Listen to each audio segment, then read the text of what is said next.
बाबा जी और हुजूर जी की प्यारी साथ संगत जी, राधा स्वामी जी, साथ संगत जी, आज की वीडियो में जानेंगे कि किस तरह एक पूर्ण गुरु अपनी संगत की संभाल करते हैं जी।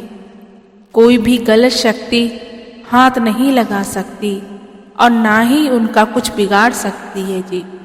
बस आपसे मेरी एक ही बेनती है कि वीडियो में अंत तक बने रहें जी, और वीडियो पसंद आए तो चैनल को सब्सक्राइब जरूर कर दीजिएगा जी।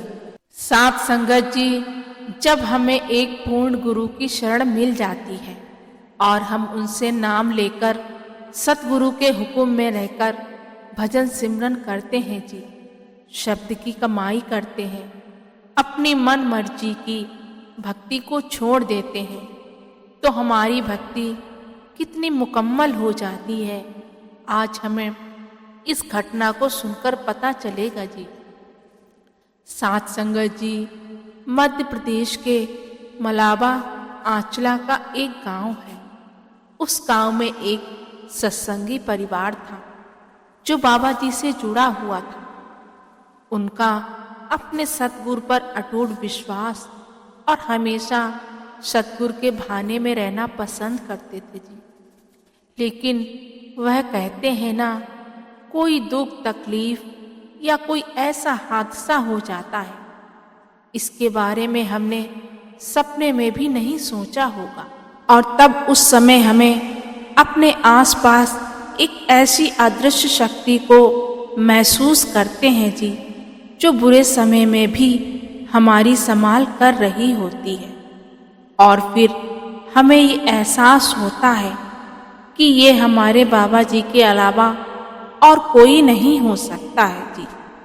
साथ संगत जी, यह घटना 90 के दशक की है। उस समय महाराज सावन सिंह जी गुरु गद्दी पर थे। संगत जी ने बड़े प्यार से बड़े महाराज जी कहा करती थी। यह दौर तब का था जब गांव में जल्द कोई यातायात के साधन नहीं मिला करते थे। ऐसे ही शादियों का सीजन था और इस सत्संगी परिवार को न्योता आया था। थोड़ी दूर के पुराने रिश्तेदार थे, एक ही बंटवारे के थे, लेकिन अब ये लोग यहाँ से 25 किलोमीटर दूर जाकर बस गए। घर में सभी बीबियां विचार करने लगी, पुरुष तो शायद सीधे बारात वाले दिन ही जाएंगे, मगर बीबियां पहले से जाकर थोड़ा बहुत मजा करना चाहती थी। आखिर यही तो मौका होता है जब उन्हें भी हंसी मजाक करने का संयोग मिलता है। साथ संगत जी, पुराने जमाने में परिवार बहुत बड़े बड़े हुआ करते थे। तो इस तरह ये 4 बीबियां, जिनमें घर की 3 बहुएं और एक नंद थी, क्योंकि पहले बीबियां जो नई नई बहू बेटियां होती थी, उन्हें अकेले यानी बिना पुरुष के बाहर जाने नहीं दिया जाता था। अब क्योंकि इन सब की उम्र 45 के करीब थी, तो इसलिए ये बिना किसी पुरुष के बाहर जा सकती थी। साथ संगत जी, सबने विचार किया कि सुबह पैदल निकलेंगी और खेतों के रास्ते शाम तक ब्याह वाले घर पहुंच जाएंगी। मगर बीबियां जो ठहरी, सजने संवरने से फुर्सत कब मिलती है। कहाँ सलाह हुई थी कि सूरज उगने से पहले जाएंगे, लेकिन अब यहाँ सूरज सर पर चढ़ आया। हालांकि ज्यादा गर्मी नहीं थी, वसंत की शादियां थीं, इसलिए दिन भी थोड़े छोटे होते थे। अब चारों बीबियां एक अच्छी खासी देरी के बाद घर से निकली। खाने पीने का इंतजाम था, कौन जाने गांव खेड़े में कुछ खाने को मिले या नहीं, या कहीं रास्ते में पहुंचते पहुंचते रात हो जानी थी। साथ संगत जी, अब ये चारों बीबियों का सफर शुरू हुआ, और शुरू हुई कभी ना खत्म होने वाली इनकी बातें, परिवार, गांव, समाज, सबकी बातें, किसकी बहू अच्छी है और किसकी बुरी, से लेकर ना जाने कौन कौन से रिश्तेदारों की बातें। लेकिन एक बीबी जो ननद थी, वे अपने सतगुरु के ध्यान में मग्न थी और मन ही मन बिना बोले सिमरन करती चल रही। शायद पगडंडियों के रास्ते चलते चलते एक पहर बीत गया और कम से कम 5 से 6 किलोमीटर तक चल गई होंगी कि तभी एक कुआं दिखा। पास ही एक बहुत बड़ा पेड़ था। चारों ने सोचा कि थोड़ा बैठकर कुएं का पानी पिएंगे और जो कुछ साथ लाई थी उसे खाकर तब आगे को चलेंगे। और यही हुआ। खाना खाया, कुएं से पानी पिया, थोड़ा आराम किया, लेकिन ये आराम उन्हें भारी पड़ गया। देरी तो पहले ही हो चुकी थी और अब यहाँ थोड़ा ज्यादा ही आराम हो गया था। दिन का तीसरा पहर चालू हो गया। हालांकि वे चारों तेज कदमों से आगे बढ़ रही थी और अब तो रात होने का भी डर सता रहा था। अब मन ही मन अपने सतगुरु को याद करना शुरू किया, फिजूल की बातों का क्रम भूलकर। लेकिन अभी भी उस गांव से अच्छी खासी दूरी थी जहां पहुंचना था और गोधुली बेला आ गई थी। अब तो बीबियां बहुत परेशान हो रही थी कि क्या करें क्या ना करें, ना इधर में ना उधर में। समझ में कुछ नहीं आ रहा था कि किधर जाए। कि तभी रास्ते में एक घर दिखा जो कुछ ही कदमों की दूरी पर था। जब वे चारों बीबियां वहां से गुजरी तो उसी समय एक औरत घर से बाहर निकली। उन चारों ने उस बीबी से रास्ता पूछा तो उसने कहा, आप सब उल्टे रास्ते पर आ गई हैं। जब चारों बीबियों ने उस बीबी की बात सुनी तो वे बहुत ज्यादा घबरा गई और चारों आपस में बातें करने लगी। अब तो काफी देर हो जाएगी वहां पहुंचने में और आजकल लूटपाट करने वाला एक गिरोह घूम रहा है जो लूटपाट करके आंखें निकाल लेता है। उन चारों बीबियों का डर और घबराहट को देखकर फिर कुछ बातों के बाद उस बीबी ने उन्हें वहीं उसी मकान में रात बिताने के लिए सलाह दी।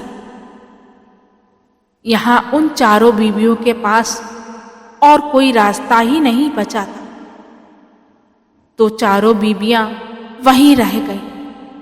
उस घरवाली बीबी ने बताया कि उसके पति कहीं बाहर गए हैं, तो वे घर पर अकेली है और उसने कहा, अगर आप सब यहाँ रुकोगी तो उसे भी अच्छा लगेगा। रात को उस बीबी ने चारों के लिए खाना बनाया।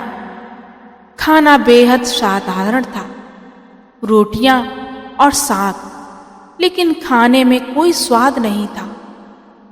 इतनी भूख होने के बावजूद वे खाना ऐसा लग रहा था मानो खाया न जाए। रात को मौसम ऐसा था कि गर्मी भी लगती और ठंडी भी लगती। हालांकि सबके सोने का इंतजाम आंगन में ही किया गया और ओढ़ने को कंबल दे दिया। चारों बीबियां थकी थकाई तो थी ही, तो सब लेटते ही सो गईं। सब अपने अपने हिस्से का कंबल लेकर सो रही थी, लेकिन इनमें से एक बीबी जिसका भजन सिमरन ठीक ठाक था, रात को इस बीबी की आंख खुली और उसने जो देखा वे देखकर उसकी चीख निकल गई, मगर वह चाहकर भी चीख ना पाई। शायद मानो लकवा मार गया हो। वो दृश्य था कि आंगन के मुंडेर पर दर्जनों बीबियां नीचे देखे जा रही थीं और वह बीबी जिसने उन्हें शरण दी हुई थी वे हवा में बीचों बीच बैठी थी, बिना किसी आधार के। और मुंडेर पर बैठी बीबियों ने कहा, तुमने अच्छा किया इन्हें रोककर, अब हम सब इन्हें खा लेते हैं। मगर वो जो बीबी जिसने उन्हें शरण दी थी अड़ी थी कि नहीं, हम ऐसा नहीं कर सकते। हम मनुष्य नहीं हैं जो विश्वास में लेकर विष दे दे। और फिर ये एक पूर्ण गुरु की संगत है जो नाम का जाप करती हैं, नितनेम से रहते हैं। अगर हम ऐसा करेंगे तो फिर हमारी खैर नहीं। साथ संगत जी, वो बीबी सब देख और सुन रही थी, मगर उसे महसूस हो रहा था कि उसके प्राण निकल जाएंगे। वह चाहकर भी कुछ बोल नहीं पा रही थी और ना ही हिलडुल कर अपनी बाकी भाभियों को उठा पाने में समर्थ थी। साथ संगत जी, उस बीबी ने किसी तरह अपनी आंखें बंद की और मन ही मन अपने सतगुरु को याद कर नाम जाप करके मौत का इंतजार करने लगी। और फिर नाम जपते जपते पता नहीं कब आंख लग गई और वह सो गई। सुबह गाय भैंसों की घंटियों की आवाज ने नींद को खोला। जब चारों बीबियां जागी तो देखा चरवाहों ने उन्हें घेर रखा है। और तभी अचानक ध्यान आया कि ना वहां कोई मकान था, ना ही वह बीबियां, और तो और वह खाट कंबल भी नहीं जिस पर वे सोई हुई थी। साथ संगत जी, वास्तविकता यह थी कि वे चारों जमीन पर ही लेटी थी। मगर ये क्या था, किसी को कुछ समझ नहीं आया।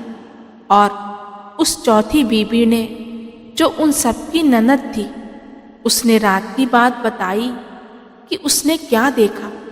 ये सुनकर सबके होश उड़ गए।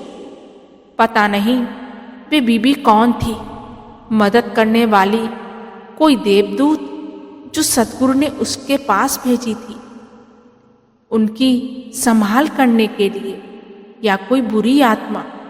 खैर, जान बची लाखों पाए, लौट के बुद्धू घर को आए। जब ये चारों बीबियां अपने घर पहुंची और घर वापस आकर सारी घटना घर वालों को बताई तो घर वालों ने कहा, ज्यादा परख करने की जरूरत नहीं, सतगुरु ने तुम्हारी पूरी संभाल की है। एक बुरा सपना समझकर भूल जाओ, सतगुरु का शुक्र करो और भजन सिमरन पर ध्यान लगाओ। साथ संगत जी, इस सच्ची घटना से ये निष्कर्ष निकल कर आता है कि अगर हमें उस मालिक पर भरोसा है और हम उसको सच्चे मन से याद करते हैं तो मुसीबत के वक्त वे हमारी पूरी संभाल करता है जी। इसी के साथ मैं आपसे विदा लेती हूँ। मिलते हैं अगली वीडियो में। जाने से पहले बेनती है जी, वीडियो को ज़्यादा से ज़्यादा शेयर करें जी, और चैनल पर पहली बार आए तो चैनल को सब्सक्राइब जरूर कर दीजिएगा।